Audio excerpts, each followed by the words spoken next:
Planeswalkers, Trainers, Duelists, and Tamers, welcome. Last time, I opened up a couple Paldea collections. I loved them. I'm really looking forward to more Scarlet and Violet cards. But unfortunately, we have a few months off before we get any more of those. So I've been looking for something to kind of tide me over in the interim. I've been riding the nostalgia train for Generation 1. I found my old Game Boy with Pokemon Fire Red. I've been watching the original series, the Indigo League, a few episodes into that. I've been really enjoying it. And I've been looking at a lot of old card content, so I figured I'd dig out my Jungle Fossil binder, and we can kind of take a look at some of the cards inside. So starting off, we have Clefable, Electrode, and Flareon. Flareon's going to be the best example of this here. You can tell this one is foil, and this one is not. It's a little easier when you move it. The Jungle and Fossil sets actually had the same cards in them twice. All of the holographic rares were the same cards as the regular rares that weren't holo to increase the size of the set. They were already particularly small. Jungle capped out at 64, and I believe Fossil stops at 62, and that's with doubling up the rares. So it's fun to collect to get the holographic version and the non-holographic version. For the purposes of my binder, I'm really looking to complete a set of all of them just for playing purposes, so I can build some decks, so I can play around with the cards. So the different variant, whether it's holographic or not, doesn't really matter to me, so I'm putting them all in the same slot. My main goal here is to just get a playset of each. So we've got Clefable, which is kind of nice. Bit of a autumnal background there. Electrode, pretty basic art.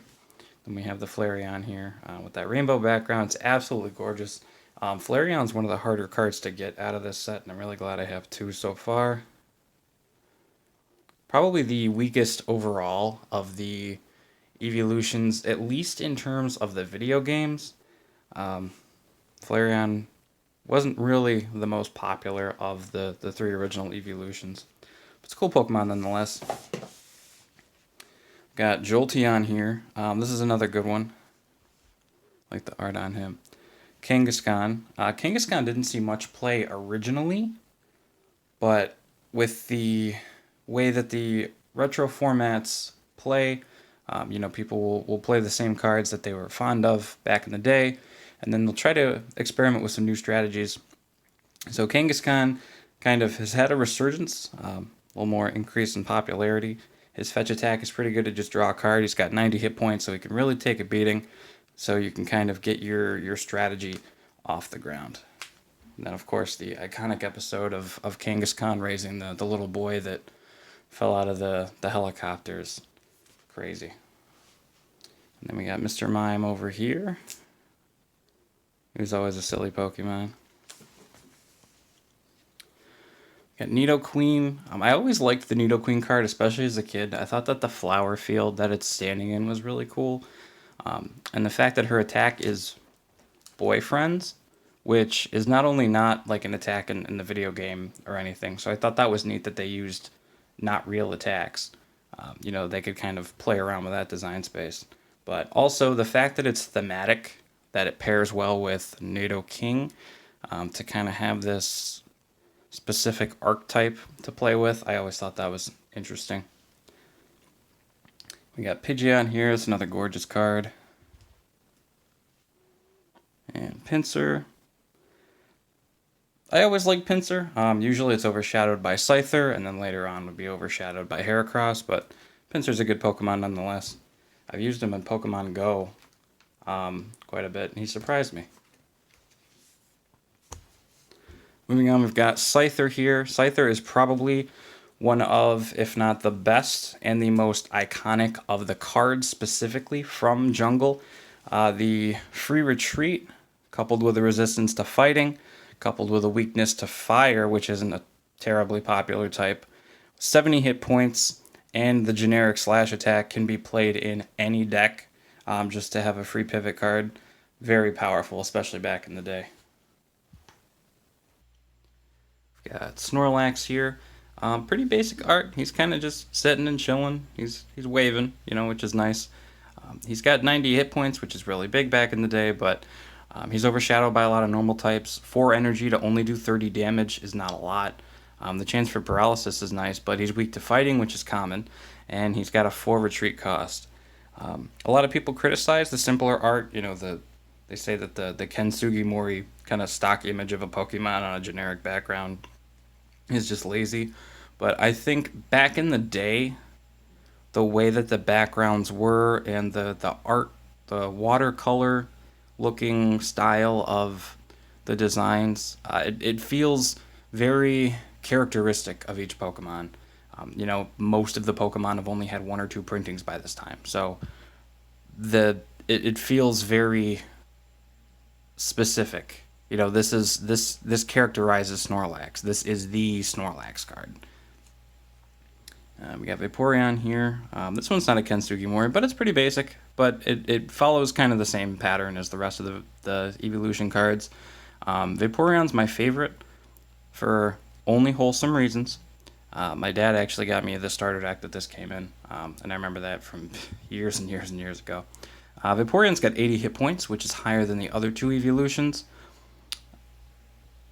It's only got a retreat cost of 1, which is nice, and it partners very well with Venusaur, as the quick attack is generic, and it covers Venusaur's fire weakness. So I like using those in conjunction a lot. So we got Venomoth here, Victreebel, and Vileplume. I always liked Venomoth. It looks like it should evolve from the Caterpie line, and Venonat looks like it should evolve into Butterfree. So people have always kind of rumored that maybe they were switched in design, similar to Salamence and Flygon, but we'll never know the truth. Victreebel and Vileplume, that kind of old, I guess I should say N64, but that like PS2 looking CGI artwork, you kind of either love it or you hate it. On this, on the old cards, similar to the watercolor styling, it's very iconic of the time. It's got a lot of personality. I don't care for this really as much like nowadays, just to, slap a CGI image on a generic background, but back in the day, the cards worked.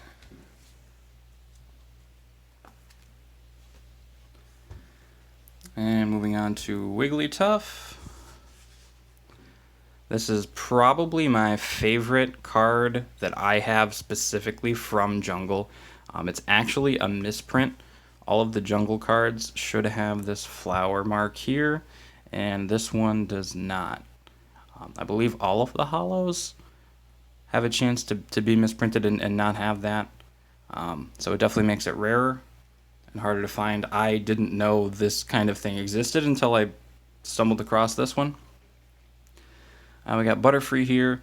The Metapod and Caterpie line actually were in base set. We didn't get a Butterfree until Jungle.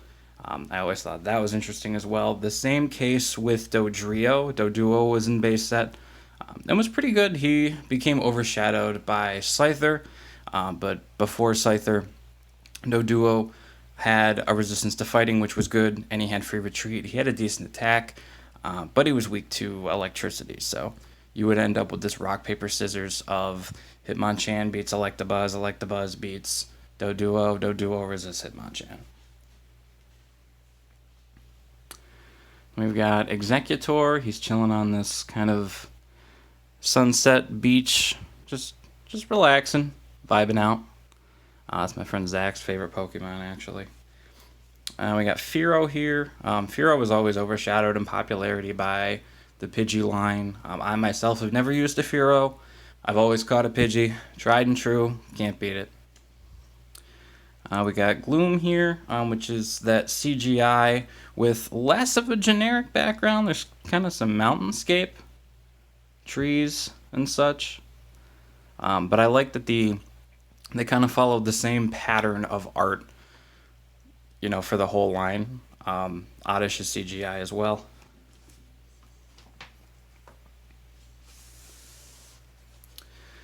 We got Lickitung here. The Lickitung card from Jungle is probably one of the best cards, and the fact that it's only an uncommon is crazy. The 90 hit points are huge. For one energy of any type, you can deal 10 damage with a chance to paralyze. It resists Psychic. It's just an all-around crazy card, and it didn't really see a lot of play back in the day. But again, as people have picked up the format with a with a newer lens, we've learned a lot over cards the past few decades. People look at old cards that maybe didn't get enough limelight and start to use them again. We got Marowak. Marowak and Cubone are always sad. We got a neat arena here. I like this background. Looks like a cool desert scape here. Looks like an actual photo that somebody just distorted and slapped the neat arena on. And we got Parasect. I caught a Paras probably the first time I played the original Pokemon games in Mount Moon, and I tried to use it, but that with my Bulbasaur just wasn't cutting the mustard. And I never really had any thoughts about Paras until I played Legends Arceus. All the Paras woke up and chose violence. I don't know why they made that Pokemon so aggressive in that game, but I found it funny. And we got Persian here, sitting under this pink tree. I really like the art on this one. He's just sitting there, minding his own business. Definitely not going to cause trouble. We got Primeape here. The Primeape in the anime always used to steal Ash's hat. Remember that?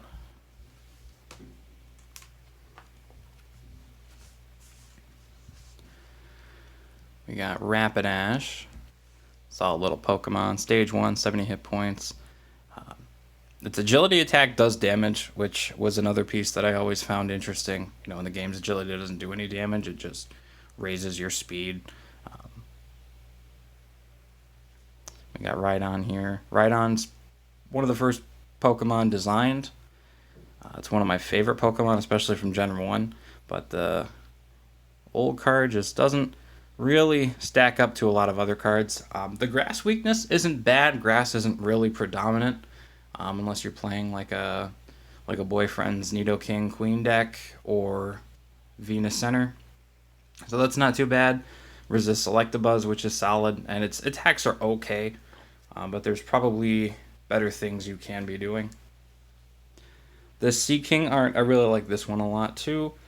This is probably a great card if you want to start playing Pokemon, especially if you're coming from another game like Magic.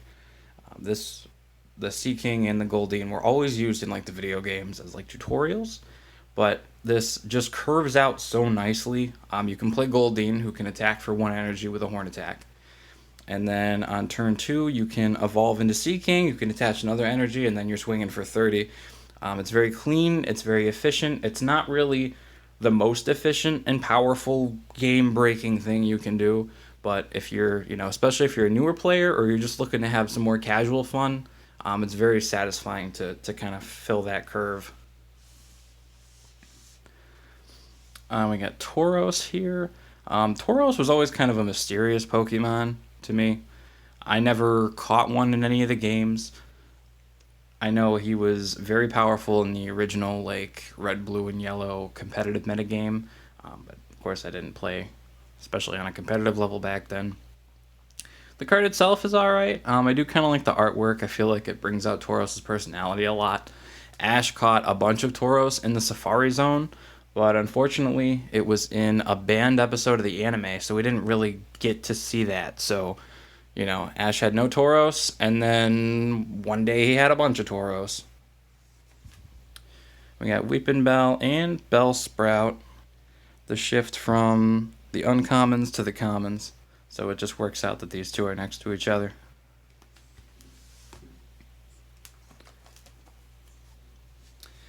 And we got Cubone here with his Snivel attack. Of course, he's always tragic. Love the Eevee. Love this artwork. 50 HP for a Pokemon that evolves is usually a pretty good number. The Black Star Eevee promo kind of tends to overshadow this one. But that one only has 30 hit points, and it has an ability that lets you evolve pretty quickly, which is nice, but I prefer to use EV and the evolutions as more of a kind of surprise factor, keep the opponent guessing. You know, if they're playing a deck that's weak to lightning, I'll go into Jolteon. If they're playing a deck that's weak to water, I'll go into Vaporeon. So evolving quickly with them, for me personally, isn't as big a deal. I would rather have the 50 HP, and I love this artwork. That EV's having the best time. We got Execute here. This is one of the few cards, especially originally, that has two different types of energy in the attack costs. Psychic Hypnosis, and then Grass for the Leech Seed, which I always thought, again, was interesting. Definitely one of Wizards of the Coast's calls to kind of Magic. There's the Goldeen for the Seeking we talked about earlier. There's Jigglypuff. 60 HP on a basic that evolves is probably, if not the highest, one of the highest. That's a big number. It is weak to fighting, which isn't great. You know, Hitmonchan can definitely two-shot it. With a couple of plus powers, it can one-shot it. But the attacks are solid, and of course it goes into Wigglytuff. We got Mankey here. As Pokemon Power Peak, which lets you look at prize cards or look at a card in your opponent's hand. I thought that was an interesting mechanic, and that's not really anything else they've done in these older cards.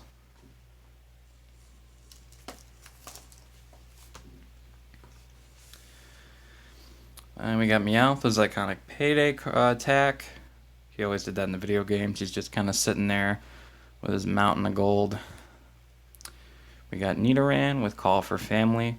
I like this attack a lot, not only because Call for Family, Call for Friends will have so many different iterations as the game progresses throughout its many sets, but it lets you get either the male Nidorans or the female Nidorans. So if you are going for that boyfriend's theme deck, this is definitely a great card to have, and it's got 60 hit points for a basic. That evolves twice. That's crazy good. We got the Onish here. Again, that CGI artwork to match the rest of its evolution line. Its attacks are alright. 50 hit points is solid. I like the kind of background. It does, you know, definitely feels like an old video game. You're just running through the grass. There's Paris. Good old aggressive Paris. This is another Pikachu. This is one of the few cards that has been printed, you know, Pokemon that has had multiple printings by this point, which again, Jungle is the second expansion. And I think Pikachu has had a Black Star promo by this point. But of course, it's the iconic Pikachu. It's the Pokemon everybody knows. It's the mascot. It's in the Macy's Day Parade every year. Pikachu's got to get as many cards as he can. We got Rhyhorn here. He's solid. Leer isn't bad, and then, you know, 3 energy, 30 damage, 70 hit points on a basic. He's weak to grass, which is fine, and he resists lightning, which is pretty good. But again, there's just kind of just better cards. There's nothing wrong with Rhyhorn, but he's not really doing anything to kind of stand out, other than having some great artwork. And lastly, we have Spearow. I like the Spearow card a lot. It's got 50 hit points, which is good. The artwork, he's got a worm, and I always found it interesting when Pokemon would reference actual creatures, or especially like the cards or the video games would reference, you know, fish or actual bugs or what have you. Then we got the Venonat here, sitting amongst some, looks like they're dandelions. And we have, last but not least, the only trainer card that was printed in Jungle was Pokeball. Pokeball has had dozens of printings. I know it's legal now. I believe it's also been announced for a reprint in Scarlet and Violet. Not that it needed it. It's flip a coin, and if heads, search your deck for any basic Pokemon or evolution card, show it to your opponent, put it in your hand. So it's very thematic with what it does. You know, you flip the coin, you try to catch a Pokemon, you know, the Pokeball shakes. Maybe you catch it, maybe you don't. But it matches very well with what Pokeballs are and what they're supposed to do. So I like that design as well. But that is going to wrap it up for Jungle. Our next video, I'll give you a little preview, we'll be going through the fossil set. So definitely keep an eye out for that. Let me know in the comments your favorite Pokemon from Jungle. If you have any, just based on the art, if you have any memories with using it. If you enjoyed the video, leave a like and share with your friends. Leave a comment down below. Thanks so much for watching, and have a great day.